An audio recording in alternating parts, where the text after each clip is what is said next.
Bismillahirrahmanirrahim. Assalamualaikum warahmatullahi wabarakatuh. Alhamdulillahirrabbilalamin. Wa bihi nasta'inu ala umuri dunya waddin. Wa ala alihi wa sahbihi ajma'in amma ba'du. Puji marilah kita panjatkan kehadirat Ilahi Rabbi yang telah memberikan kita kesehatan sehingga kita dapat melaksanakan presentasi kelompok 11 wacana dengan judul Hakikat Konteks Wacana dan Macam-macam Konteks dalam Wacana. Salawat dan salam semoga tetap tercurah limpahkan kepada baginda alam, yakni Nabi besar Muhammad SAW. Selanjutnya langsung saja kepada pematerian. Materi pertama akan disampaikan oleh saudara Mahanda. Pada Mahanda disilahkan. Terima kasih kepada moderator yang telah mempersilahkan saya. Di sini saya akan menjelaskan pengertian mengenai konteks. Nah, konteks adalah benda atau hal yang berada di dalam teks atau yang berada dalam lingkungan teks menjadi lingkungan maupun situasi penggunaan bahasanya. Nah, konteks ini terbagi menjadi dua. Adapun konteks linguistik dan konteks ekstralinguistik. Konteks linguistik merupakan konteks yang di dalamnya berada pada unsur-unsur bahasa. Jadi berupa teks atau bagian yang menjadi lingkungan teks tersebut. Sedangkan konteks ekstralinguistik yaitu konteks yang bukan merupakan unsur-unsur bahasa. Seperti contohnya ada partisipan, lalu ada latar seperti latar setting, latar tempat, latar waktu, ataupun latar suasana, dan juga ada bahasa, saluran bahasa lisan dan bahasa tulisan. Nah, adapun bentuk komunikasi seperti dialog, monolog, ataupun polilog, dan lain sebagainya. Penggunaan bahasa itu harus memperhatikan konteks ataupun situasi. Mengapa? Karena agar dapat menggunakan bahasa secara tepat dan juga menentukan makna secara tepat. Dengan kata lain, penggunaan bahasa itu selalu berkaitan dengan konteks dalam baik konteks linguistik maupun ekstralinguistik. Nah, konteks dalam kajian wacana itu tidak hanya dipahami sebagai tempat atau waktu terjadinya suatu tindak tutur. Nah, jadi konteks ini mencangkup aspek terlibat dalam suatu teks tersebut atau suatu ujaran. Nah, konteks inilah yang menjadikan sebuah teks akan memperoleh makna dan juga memperoleh fungsi. Jadi dalam kaitan ini, konteks itu harus dipahami sebagai situasi atau lingkungan yang melatar belakangi suatu terjadinya komunikasi. Sekian pematerian dari saya akan kembalikan kepada moderator. Baik, terima kasih kepada pemateri pertama yaitu saudara Mahanda. Selanjutnya, materi kedua yang akan disampaikan oleh saudara Rifa Musyarofah. Kepadanya disilahkan. Oke, baik. Sebelumnya terima kasih kepada moderator yang telah mempersilahkan saya untuk melanjutkan materi. Nah, di sini saya akan menjelaskan mengenai konteks linguistik. Nah, seperti yang sebelumnya telah dijelaskan oleh saudara Mahanda, dalam konteks terbagi menjadi dua, yaitu ada konteks linguistik dan juga konteks ekstralinguistik. Nah, konteks linguistik yaitu konteks yang berupa unsur-unsur bahasa.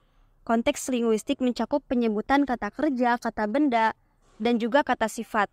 Nah, konteks linguistik memiliki peran yang penting dalam memahami makna sebenarnya dari sebuah ujaran ataupun teks ataupun teks dengan memperhatikan elemen-elemen bahasa yang ada.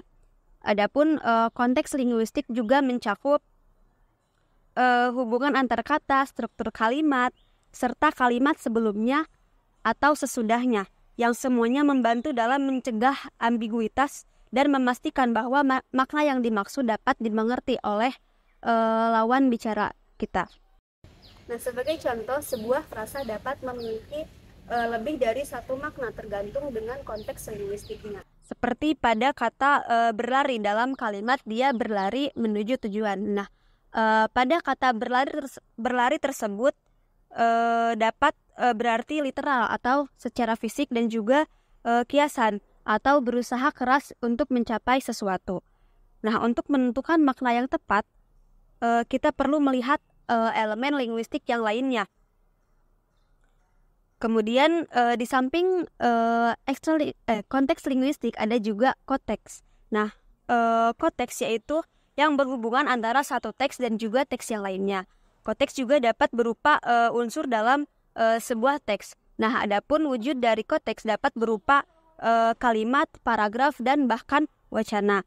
Nah, konteks berfokus pada hubungan antar kata atau kalimat yang ada di dalam teks itu sendiri.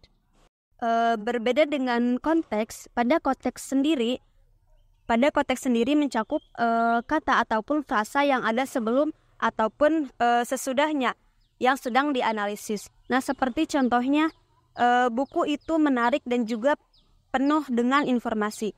Nah, kata menarik dan juga informasi menunjukkan bahwa buku tersebut tidak hanya menyenangkan untuk dibaca tetapi juga informatif. Sekian yang dapat saya sampaikan, saya kembalikan kepada moderator. Baik, terima kasih kepada Syifa Musyarafah yang telah menyampaikan materi dengan baik. Selanjutnya, materi ketiga akan disampaikan oleh saya sendiri. Baik, di sini saya akan menjelaskan mengenai materi ekstralinguistik. Yang dimaksud dengan konteks ekstralinguistik adalah konteks situasi yang bukan berupa unsur-unsur kebahasaan, namun dari luar kebahasaan ya. Nah, ekstralinguistik itu mencakup praduga, implikatur, lalu interpretasi, dan juga inferensi. Adapun penjelasannya itu sebagai berikut. Yang pertama itu ada praduga ataupun inferensi. Nah, praduga atau bisa juga disebut dengan resuposisi merupakan perkiraan atau sangkaan yang berkaitan dengan kemustahilan sesuatu yang bisa terjadi. Nah, misalnya dengan masalah proyeksi atau penonjolan sesuatu hal serta berbagai macam keterangan ataupun penjelasan. Contoh yang pertama itu misalnya ada kata yang berbelanja berdesak-desakan terus. Bisa dimengerti memang barang dagangannya serba ada dan murah. Pelayanannya cantik-cantik dan ramah-ramah pula.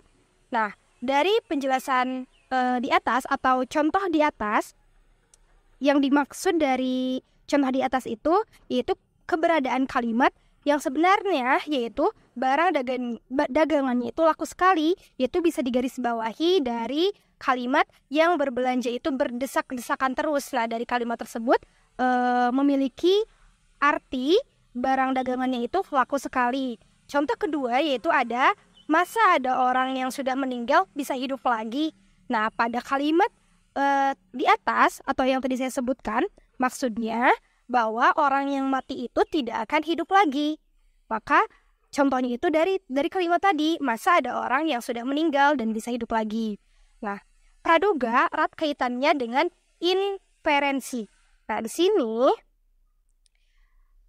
inferensi kewacanaan yaitu proses yang dilakukan oleh pesapa untuk memahami makna wacana yang diperlukan dalam memakai wacana implisit atau tidak langsung mengacu ke tetangganya.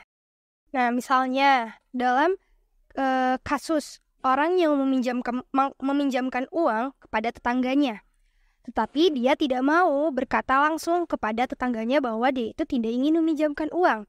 Maka, contohnya itu misalnya ada orang yang ingin meminjam uang kepada tetangganya, namun dia tidak ingin berkata secara langsung bahwa ia ingin meminjam uang. Maka kata-kata yang dikeluarkan itu misalnya, sebenarnya saya malu ingin berkata, tapi saya memaksakan diri datang ke sini karena anak saya sudah 2 hari misalnya tidak masuk sekolah karena dia tidak bisa membayar uang SPP dan sebagainya. Itu kan dia tidak menyebutkan bahwa ia ingin meminjamkan uang, namun dengan kata-kata tersebut sudah menyiratkan bahwa orang tersebut ingin meminjam uang kepada tetangganya, seperti itu. Nah, lalu yang kedua ada praduga, implikatur, dan juga explainment. Nah, sebuah kalimat dapat mempresuposisikan dan juga mengimplikasikan kalimat lain. Nah, sebuah kalimat dikatakan memposisikan kalimat yang lain jika ketidakbenaran kalimat mengakibatkan kalimat yang pertama tidak dapat dikaitkan benar dan juga salah. Misalnya, buku Priangan si Jelita cukup memikat. Nah, maksud dari buku Pria Masih Jelita itu cukup memikat dari kalimat tersebut bahwa maksud dari jelita itu orang yang membuat buku itu orangnya itu cantik seperti itu. Jelita di situ maksudnya itu cantik. Nah, sebuah tuturan dapat menimbulkan proposisi juga merupakan bagian dari tuturan bersangkutan. Sekian penjelasan yang dapat saya sampaikan. Mohon maaf apabila banyak sekali kekeliruan. Sekian dari saya. Selanjutnya akan disampaikan oleh Septi kepada Saudara Septi, disilahkan. Baik, terima kasih kepada moderator karena telah mempersilakan saya untuk menyampaikan materi. Materi selanjutnya yaitu mengenai unsur-unsur konteks wacana. Nah, terdapat unsur-unsur konteks wacana yaitu menurut Alwi dan kawan-kawan pada tahun 1998 yang terdiri dari 6 unsur. Yang pertama topik, yang kedua amanat, yang ketiga latar, yang keempat saluran, yang kelima partisipan, dan yang terakhir kode. Nah, topik adalah ide atau gagasan yang akan dibicarakan. Lalu amanat merupakan suatu hal yang disampaikan dan pembaca atau pendengar dapat mengetahui atau memahaminya. Lalu latar merupakan tempat dan waktu atau peristiwa beradanya komunikasi. Lalu untuk saluran merupakan ragam bahasa atau sarana yang digunakan dalam penggunaan wacana. Yang kelima yaitu partisipan merupakan pelaku atau orang yang terlibat dalam peristiwa komunikasi. Nah, partisipan ini mencakup penutur, mitra tutur, dan pendengar. Dan yang terakhir yaitu ada kode. Nah, kode adalah bahasa atau dialek yang digunakan dalam wacana. Nah, selain itu ada pun unsur-unsur konteks wacana yang dikemukakan oleh Delhaims pada tahun 1972. Delhaims merangkum unsur-unsur konteks wacana dalam akronim SPEAKING. S untuk scenes atau setting, P untuk partisipan, E untuk end, lalu A untuk sequence, K untuk K, I untuk instrumentalities, N untuk non, dan G untuk genre. Saya akan menjelaskannya satu persatu. Untuk S yaitu setting atau scenes merupakan latar dan suasana. Nah, latar ini bersifat fisik yang meliputi latar tempat dan waktu. Sedangkan suasana mengacu pada keadaan psikologis yang menyertai peristiwa komunikasi. Nah, lalu yang kedua yaitu P, yaitu partisipan, merupakan peserta percakapan atau semua pihak yang terlibat dalam peristiwa komunikasi. Nah, partisipan ini tidak hanya mencakup penutur dan mitra tutur, tetapi juga semua faktor yang berkaitan dengan partisipan, baik itu jenis kelamin, usia, pendidikan, dan latar sosial. Lalu yang ketiga ada E, yaitu end. End ada mengacu pada tanggapan yang diharapkan oleh penutur. Yang keempat ada A atau sequence, yaitu mengacu pada pesan atau amanat yang ingin dicapai dalam tindak komunikasi. Yang kelima ada K, yaitu K, mengacu pada konsep, cara, nada, atau sikap saat melakukan percakapan, misalnya santai, marah, serius, dan lain sebagainya. Lalu yang keenam ada I, yaitu instrumentalities. Nah, instrumentalities ini merupakan sarana yang digunakan untuk melakukan tindak komunikasi, misalnya menggunakan lisan atau menggunakan tulisan. Lalu yang ketujuh ada norm. Norm adalah norma atau aturan yang melingkupi percakapan. Nah, norma ini menuntut peserta percakapan untuk memahami apa yang boleh dan tidak boleh dilakukan selama mereka melakukan percakapan. Yang terakhir itu ada G, yaitu genre, merupakan jenis wacana yang akan digunakan untuk menyampaikan informasi kepada pihak lain. Nah, materi terakhir itu mengenai apa sih manfaat dari analisis wacana. Yang pertama yaitu penggunaan konteks wacana itu untuk mencari acuan. Yang kedua, penggunaan konteks wacana itu untuk menemukan maksud tuturan. Dan yang ketiga, penggunaan konteks wacana itu untuk mencari bentuk yang tak terujar. Sekian yang dapat saya sampaikan. Terima kasih. Saya kembalikan pada moderator.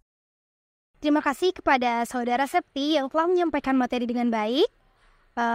Rangkaian demi rangkaian telah dilaksanakan. Marilah kita tutup presentasi kali ini dengan bacaan hamdalah bersama-sama. Alhamdulillahirrabbilalamin. Wabillahi taufiq wal hidayah. Wassalamualaikum warahmatullahi wabarakatuh.